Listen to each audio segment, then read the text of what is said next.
2006년 1월 14일 오전 11시 충청남도 천안시 풍세면의 한 도로 공사 현장. 이 안에서 흉기에 찔린 후 불에 탄 시신이 발견됩니다. 피해자는 26세 여성 표씨였습니다. 2006년 1월 19일 오후 1시 30분 충청남도 천안시 풍세면 가송리에 있는 도로공사 현장. 마을 주민은 논바닥에 덮인 보온용 비닐 덮개를 이게 뭐지? 라고 생각한 뒤 열어본 순간 그 안에서 양손과 코, 입 등이 테이프에 결박된 채 유기되어 있는 시신을 발견합니다. 충격적인 점은 이곳이 바로 5일 전에 발견된 피해자로부터 딱 100m 떨어진 곳. 피해자는 26세 송씨였습니다. 5일 사이에 발견된 두 구의 시신입니다. 범인은 같은 사람이었을까요? 그런데 부검 결과 충격적인 내용이 적혀 있었습니다. 두 명의 피해자가 발견된 날은 분명 5일의 차이가 있었는데 피해자가 사망한 날이 같은 날입니다. 전혀 연관성도 없는 두 여성이 같은 날 가까운 장소에서 사망한 채 유기된 사건이죠. 김원사건 파일, 천안 연쇄살인 사건의 의문점, 지금부터 시작합니다.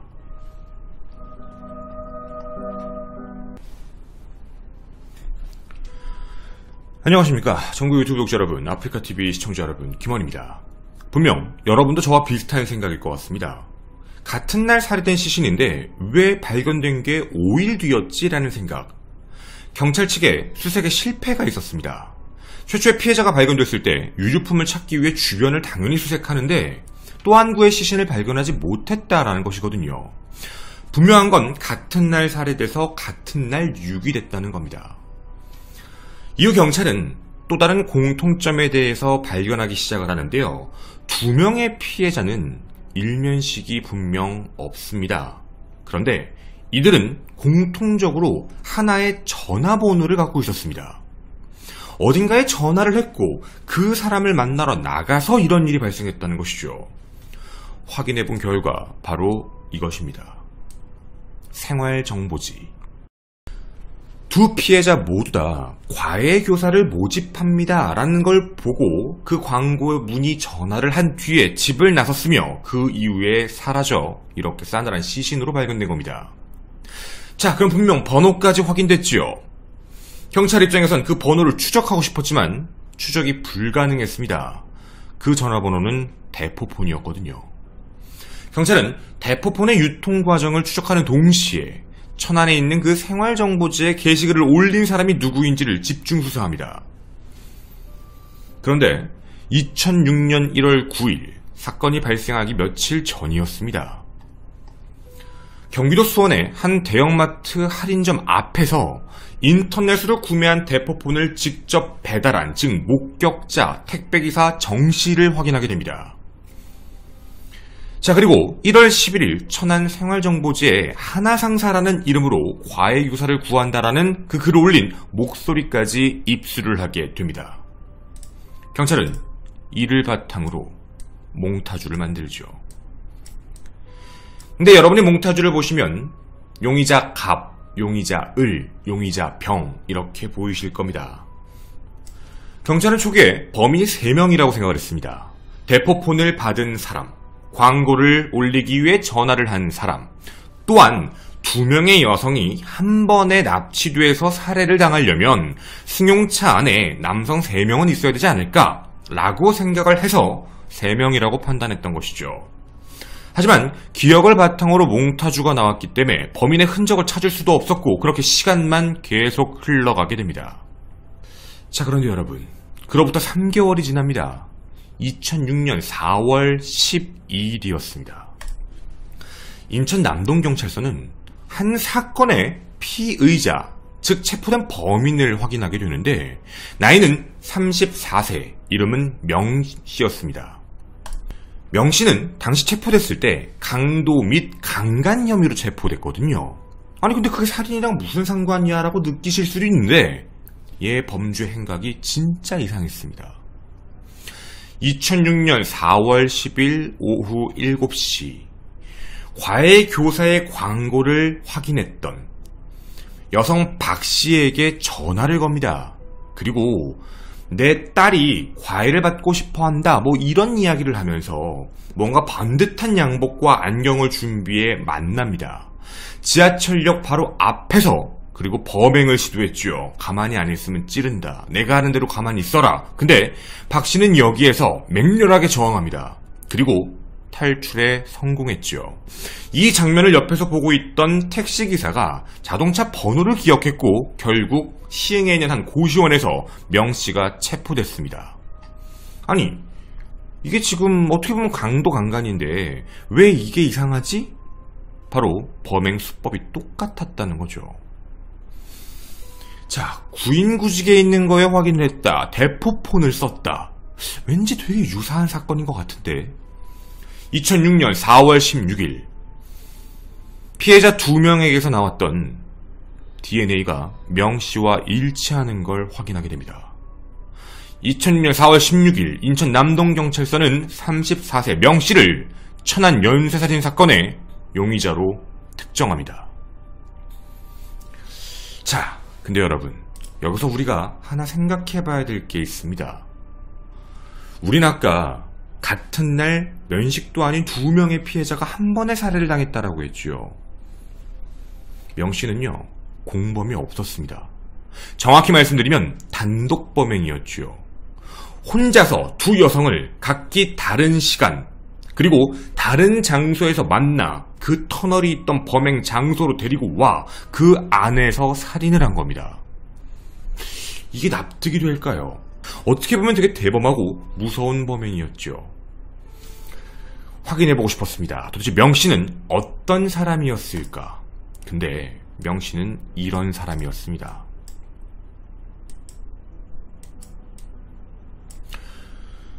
명 씨는 2000년 4월 14일 특수강도 강간죄로 징역 6년형을 선고받았습니다. 그런데 6년이 채워지기도 전에 5년 만에 가석방이 되어 2005년 5월 13일에 나온 것으로 확인되는데요. 그 이후에 이런 연쇄살인을 저지른 게 불과 7개월도 안 걸렸습니다.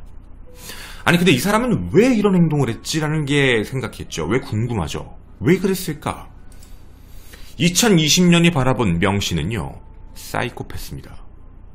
정확히 말씀드리면 집이 원래 되게 잘 살았고 부유했는데 그 이후에 친형과의 좀 재산에 대한 문제가 생기면서 자신의 돈을 모아 집을 만들어서 친형과 친형의 아내를 죽여야겠다라고 마음을 먹습니다. 그리고 남의 감정을 배제한 채 남을 지휘하고 통제하려고 했다라는 버릇인 거죠. 살해를 하기 하루 전에 범행 장소도 미리 답사를 했고요. 이뿐만이 아닙니다. 명 씨는 보시는 것과 마찬가지로 미리 시체를 태울 석유도 준비합니다.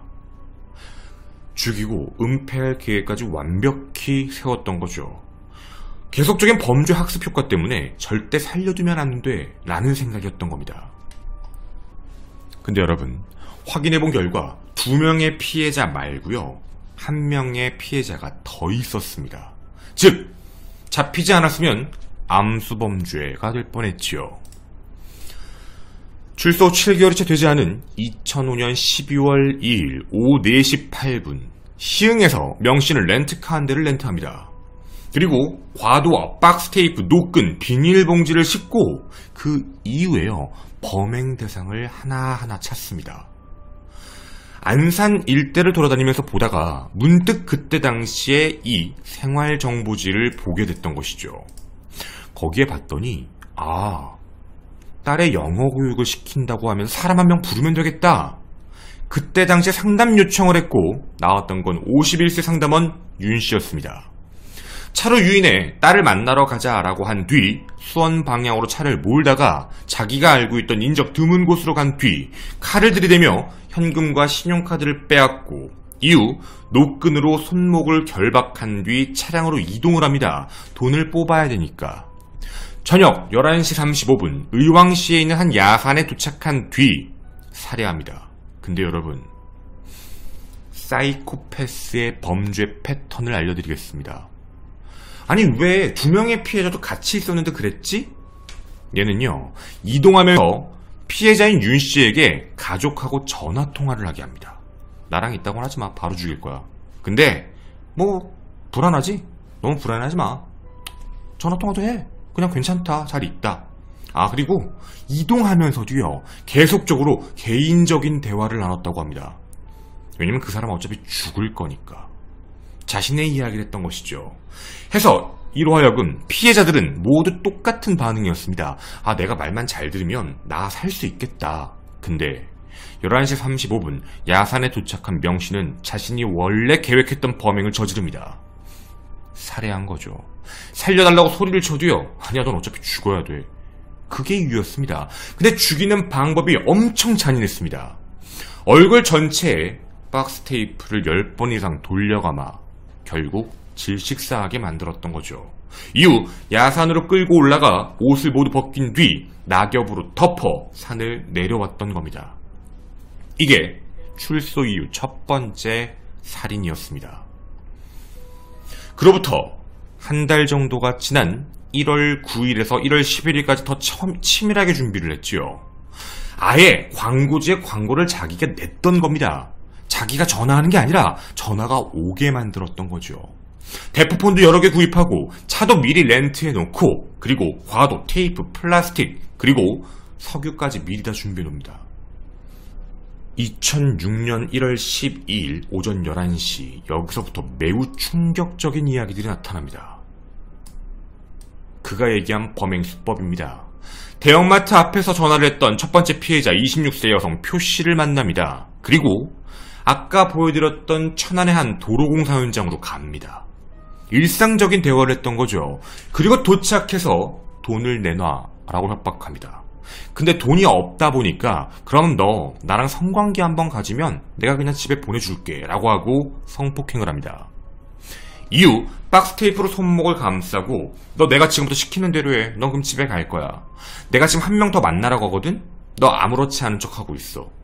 뒷좌석에서요, 하염없이 손은 가려놓고 덮어놓고 가만히 있는 상태로 두 번째 피해자 송씨를 만나러 갑니다. 오후 4시 30분 천안의 한 휴게소에서 송씨를 만난 범인은 바로 동일한 패턴으로 협박을 가합니다. 이렇게 두 여성을 태워 아까 보여드린 도로공사 현장을 도착했던 거죠. 이후 두 번째 피해자 송씨의 카드를 빼앗아 현금 인출 시도를 합니다. 하지만 되지가 않았던 거죠. 여기서도 이상하지 않습니까? 둘을 냅두고요, 그 다음에 가서 현금 인출을 하는데 두 명이 도망가지 않았습니다. 그 이유가 뭐였냐면 계속 머릿속으로 너희 내 말만 들으면 집엔 갈 수 있어. 가만히 있어. 나 자극하지 마. 나 그냥 보내줄 거야. 이렇게 일부러 대화를 편안하게 하고 있던 겁니다. 자, 그 이유입니다. 저녁 7시 자기가 원하는 대로 대출이 안 되고 돈도 안 나오자 이제 안 되겠다. 죽여야겠다. 첫 번째 피해를 일으킵니다. 바로 두 번째 납치했던 송씨를 죽였는데요. 송씨를 이렇게 살해합니다. 미리 준비했던 비닐봉지를 머리에 씌우고요, 테이프를 돌려서 질식사를 하게 만듭니다. 당연히 그 모습을 본 첫 번째 납치했던 표씨는 살려달라고 소리를 쳤는데 너 시끄러워 라는 그 이유만으로 칼로 옆구리 부분을 찌릅니다. 그리고 의식이 없어진 표씨를 처리하기 좀 그런데 라고 생각이 들어 아까 보여드린 이 터널 속 그 안에서 시신을 꺼낸 뒤 석유, 정확히는 등유를 부어 불을 붙여버립니다. 물론 당시에 의식이 있었는지 없었는지는 확인이 불가능합니다. 현장 검증에서 그대로 그 모습을 보여주었지요.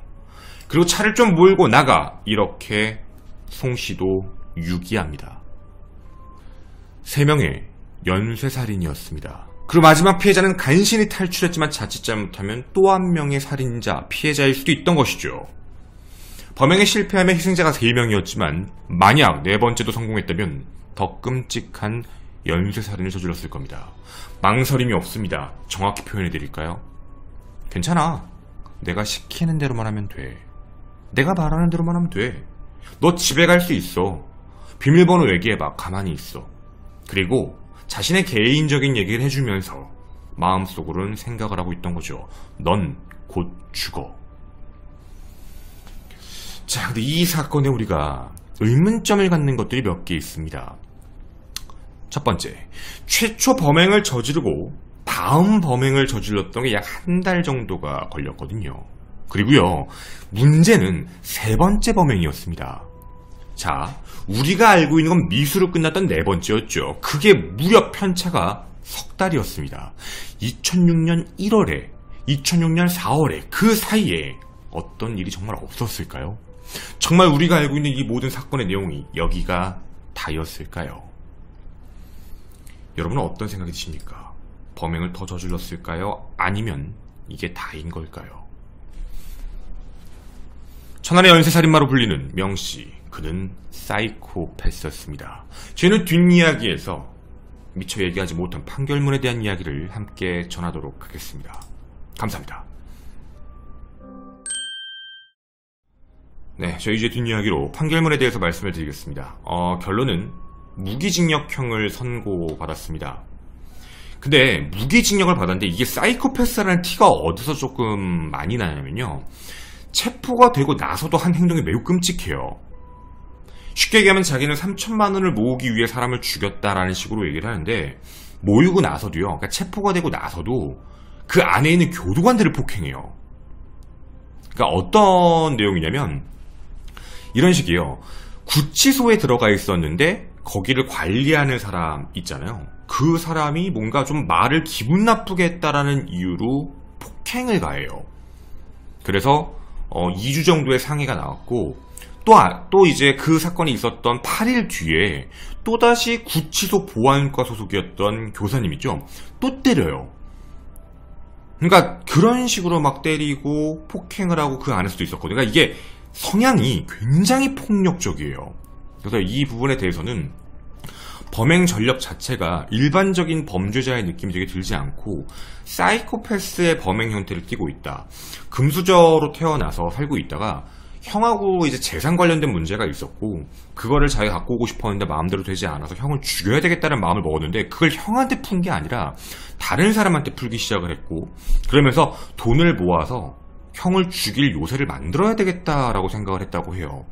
그래서 그때 2006년 당시에는 사이코패스라는 말 자체가 없어서 외부에 보도가 많이 안 됐어요. 그러니까 이런 일이 있었다, 살인마가 있었다 정도로 내용이 끝났는데, 이게 시간이 지나 2020년의 관점에서 바라봤을 땐 우리가 알고 있는 유영철, 정남규, 뭐 이런 강호순 이런 케이스처럼 연쇄살인마의 모습이 너무 이제 어떻게 보면 탁 눈에 띄게 보이는 장면이었고, 이 명씨를 조사했던 모든 전문가분들은 똑같이 얘기하세요. 얘는 지금 내보내도 지금 또 살인을 해다.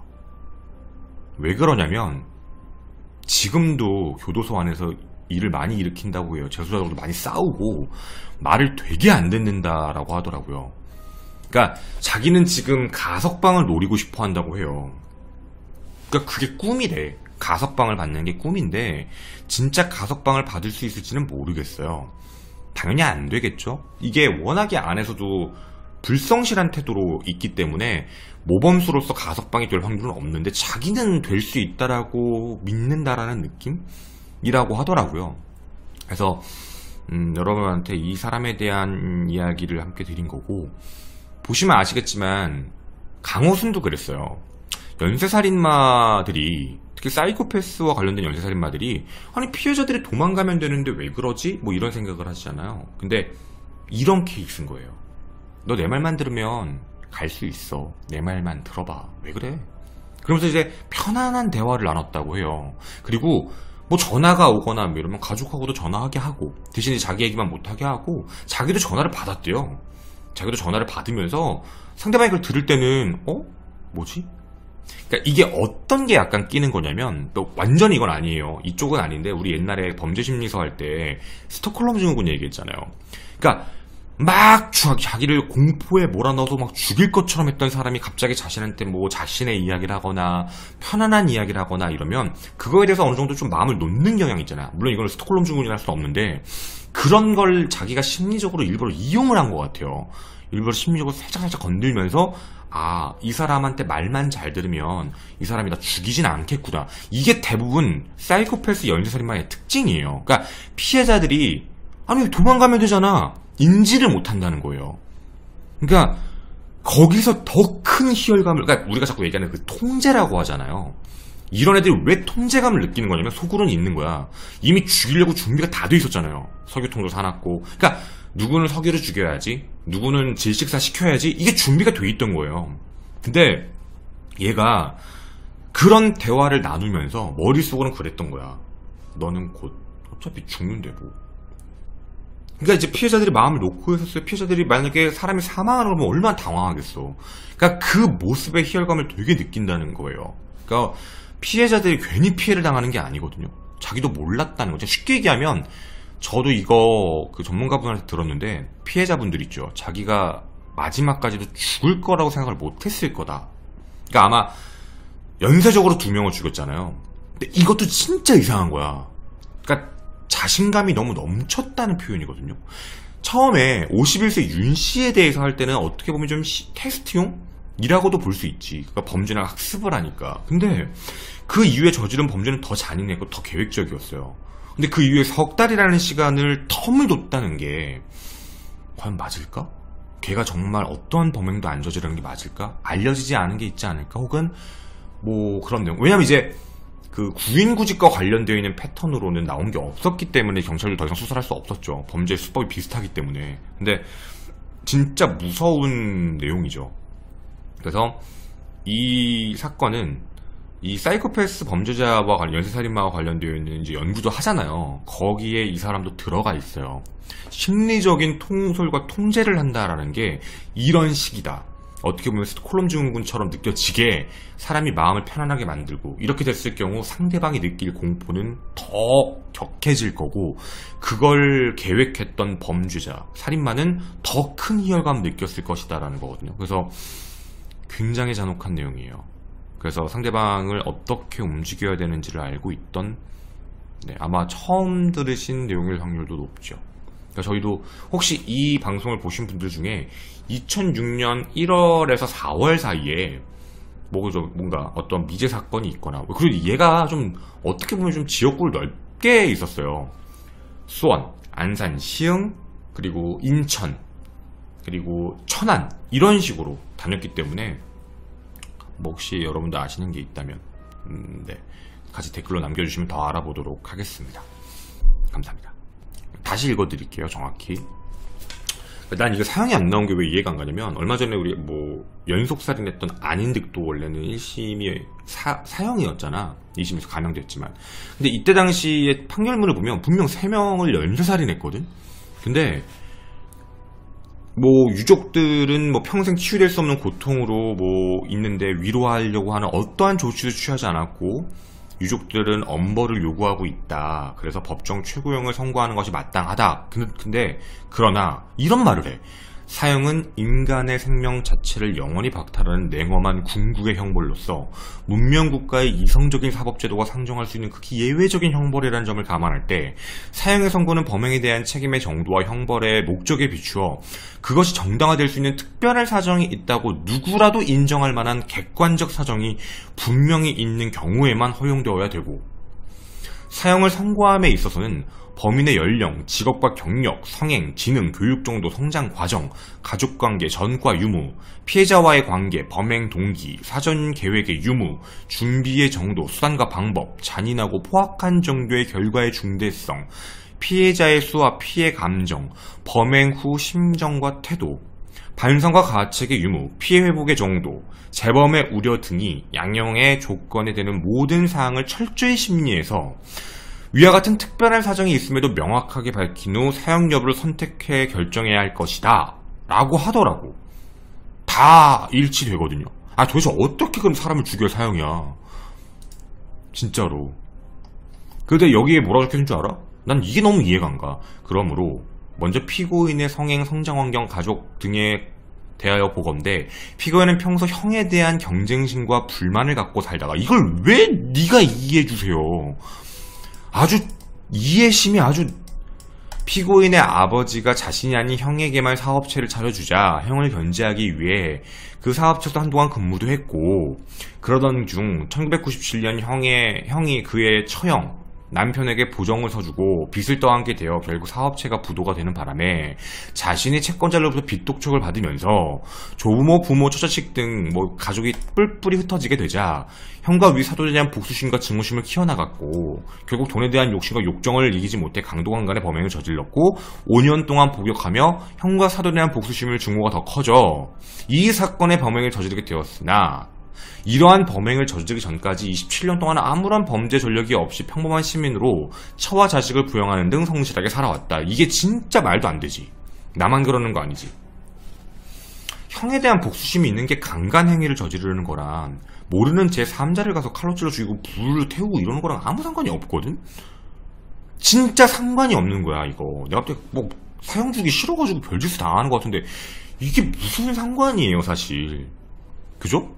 난 저게 솔직히 이해가 안 가거든? 저게 피해자들이 피해를 입은 거랑 무슨 상관이야. 이거 자체가. 그죠? 그리고 체포돼서도 막 교도관 때리고 다니는데 얘가 교화 가능성도 없잖아. 그리고 여기서 뭐라는 줄 알아? 잘 들어봐요, 여러분. 내가 진짜 충격적인 얘기 하나 줄게. 앞서 본 바와 같이 비록 수사 초기에는 여러 정황 증거가 있음에도 가공의 인물까지 내세우면서 범행을 숨기게 급급하다가 움직일 수 없는 증거가 계속해서 나오자 범행을 자백하는 등 파렴치한 모습도 보이긴 했지만, 피해자 윤씨를 살해에 대한 직접 증거가 나오지 않았음에도 범행을 스스로 자백하고, 첫 번째 살인, 51세, 시신을 유기한 장소를 스스로 알려주고, 표시자 성씨에 대한 범행도 자백하는 등 자신의 범행을 뉘우치는 빛을 보였다. 이거 진짜 판결문에 있는 거야. 빛을 보였대요.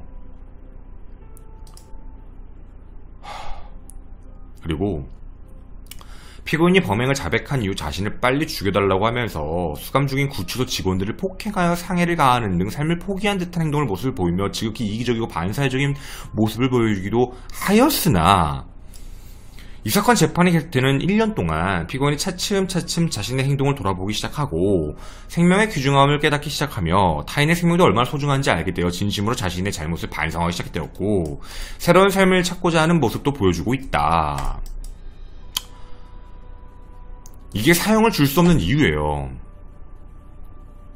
저 시원하게 한마디 해도 되나요? 이러니까 사람들이 욕하는 거야. 나도 사실 나한테 두 글자밖에 안 떠올라요. 지랄. 이걸 누가 인정해? 이걸 누가 받아줘, 이 얘기를? 나는 아니 뭐 봐주려고 마음 먹고 한 거 아니야, 이거? 아니, 사건이 4가지가 병합됐지. 폐각 3건, 살인 3건에 이제 하나 미수였으니까. 사건이 뭔지 얘기해줄게. 강도상해, 강도살인, 사체 유기, 강간 등 살인, 강도강간, 공무집행방해, 상해, 이렇게 기소가 됐던 앤데 난 정말 이해할 수 없어요. 저 멘트에 대한 게. 난 정말 너무 이해가 안 가. 판결문이 이런 느낌이었어요. 어떻게든 사형 주기 싫어가지고 핑계거리를 찾고 싶다는 느낌밖에 없었어. 어떻게든 사형은 주지 말아야지. 나는 사형 주기 싫으니까, 내가 사형 주면 안 되니까, 사형 주기 싫으니까 최대한 사형 안 줄 이유들을 한번 찾아서 그동안 있던 기준과 어떻게든 억지로 엮어볼까? 난 이 느낌이야. 난 솔직히 억지 같아, 이거. 너무너무 억지 같아. 이걸 누가 받아들여? 저는 진짜 궁금해요. 그럼 도대체 어떻게 해야 사형인데?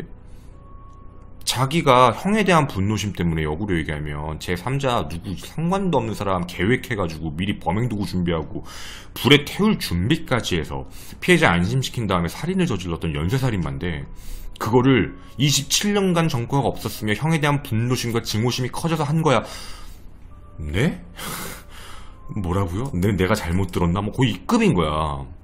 난 정말 이해할 수가 없어요. 아닌 듯도 얼마 전에 1심은 사형이었잖아, 선고가. 와, 난 정말 모르겠습니다.